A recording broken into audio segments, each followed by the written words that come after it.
Se vino ya a sentir algo después del año 48, que fue la muerte de Jorge Eliezer Gaitán, que fue donde se desató la violencia con, en Marquetalia. ¿Sí? Allí fue donde realmente nació la violencia. En esto ha tenido varios nombres, porque antes se llamaban los bandoleros, ¿sí? Después ya vino fue la guerrilla, después ya aparecieron fueron los paras, que eran los contras de la guerrilla, y así sucesivamente se ha venido surtiendo. Generalmente los afectados más grandes han sido los campesinos. Pues violencia siempre ha habido en Colombia, pero algo que de pronto a mi familia y a mí nos marcó mucho fue cuando mataron a mi abuelito, que era concejal de Puerto Boyacá, y realmente pues nos marcó de una forma muy directa. La violencia han sido muchos factores. Inicialmente, la violencia aquí en Colombia siempre se vio como con un ideal siempre de protesta, de izquierda, más que todo. Siempre fue una ideología.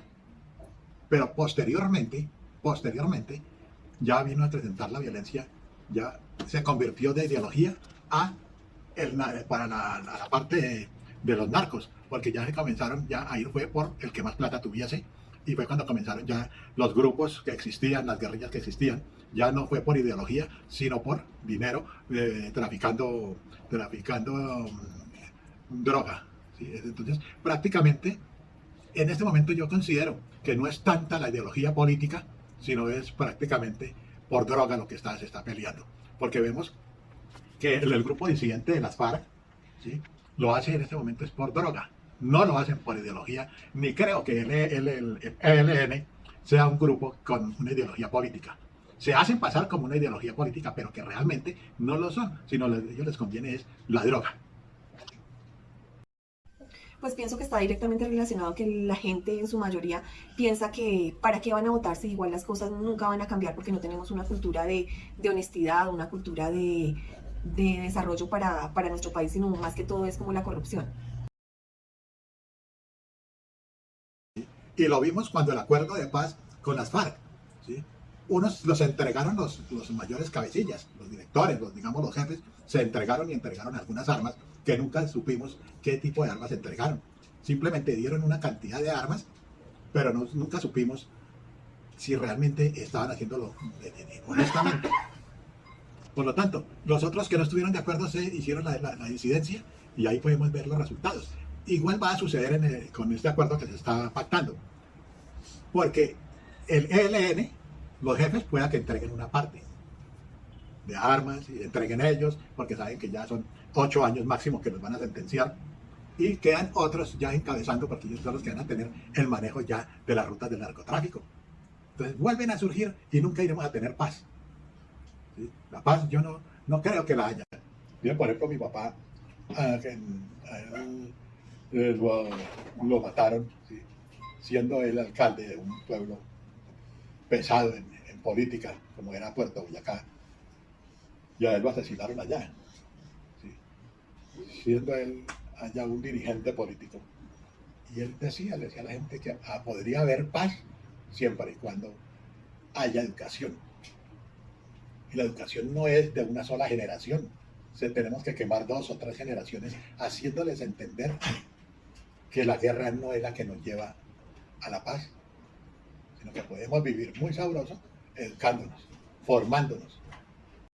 Realmente para mí el acuerdo de paz es una farsa, porque no hubo una negociación honesta por parte de los grupos armados, sino realmente las desmovilizaciones no fueron tal como las pintaron, sino simplemente hicieron ahí como una entrega de armas de contentillo para el país, y los grupos armados siguen armados y siguen tomándose el país. De hecho, pues cada día toman mayor control del país.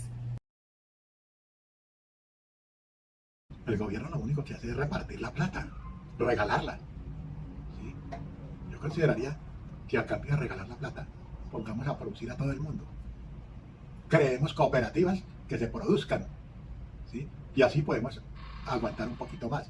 Pero únicamente darle a la gente plata para que dejen las armas, no, eso es mentira, eso no lo hace la gente.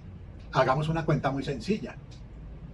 Mientras que un cultivo le va a producir, digamos, 10 millones de pesos en el semestre, cuando en una semana, por la venta de X cantidad de coca, se ganan 20, 50, ¿quién es la persona que va a dejar su negocio? Entonces vayamos por ese lado. Ay. Y el Estado no está en condiciones de igualar la cifra. Que se están regalando las tierras, pero no ya sacan con regalarle las tierras, porque lo que van a hacer es fomentar el narcotráfico, porque el campesino recibe su tierra, pero ¿con qué la va a cultivar? Si un cultivo puede durar 1 año, 2 años, 5 años sin producir. Entonces, en esos 5 años el Estado no los va a mantener. Pero si llega la guerrilla, o llega un narcotraficante y les ofrece que les vaya a dar plata ya para que les produzca coca, pues lo van a hacer ellos porque saben que ya está. Pues el gobierno actual, para mi concepto, sigue con los pañitos de agua tibia y dándole largas y todo tipo de prebendas a los grupos armados. Entonces, pues no, esos grupos armados siguen delinquiendo porque pues realmente no hay una ley que sea totalmente contundente contra los delitos que ellos cometen.